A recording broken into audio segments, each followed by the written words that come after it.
Welcome all to my fourth episode of the How To series powered by Fortify.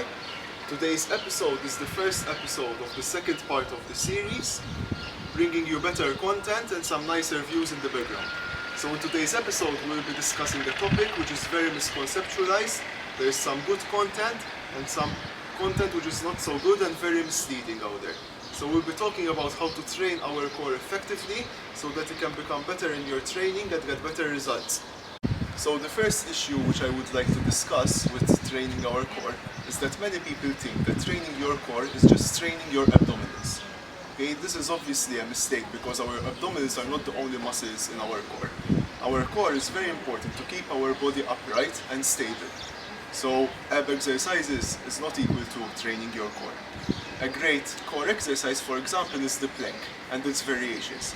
The plank is a great exercise because we have to keep our back straight, our core and glutes tight to keep our body stable. So the second mistake that I see people do when trying to train their core is not overloading from one session to the next. Just like training any other muscle group, we must overload our core from one session to the other. We cannot keep on doing 3 sets of 20 crunches or 3 sets of 1-minute planks. We must make sure that we overload. We can do this by, for example, doing weighted planks,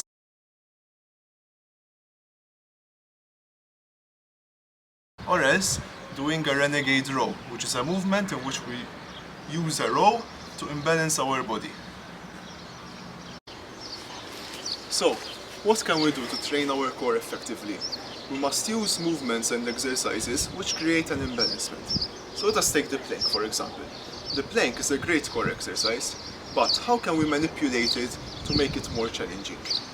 We can, for example, perform the plank, and as we are doing the plank, slightly lift our leg from the floor, one leg obviously. This will create an imbalancement, and therefore we must use our core and our abdominals obviously to keep our spine straight and in line, in the neutral position.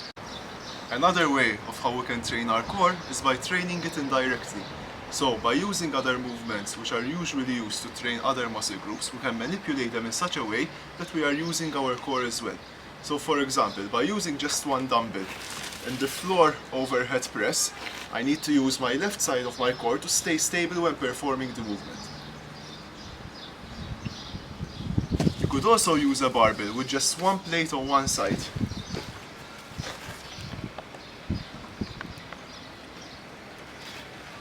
These types of movements create an imbalancement, which make you use the opposite side of your core to stay stable. So, what are my 3 top exercises to train your core? Number 1, you could use a gym ball, which you can find in every gym, to unstabilize your body. For example, you could perform a plank with your elbows on top of the ball.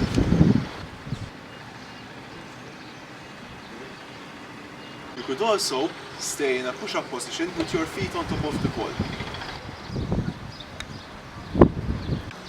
The second way of how you can effectively train your core is using the pull-off press. The pull-off press is a movement using just a resistance band. You can also add a plate inside the pull-off press to make it more difficult and challenging for your core. My third favorite way of how to train your core is using any type of plank variation. The plank is a great exercise. There is the side plank, reverse plank, push-up plank, any type of plank variation to engage your core effectively. Thank you for watching yet another episode of my How To series. I hope that this episode has been interesting to you all and that you can use it to take your training to the next level.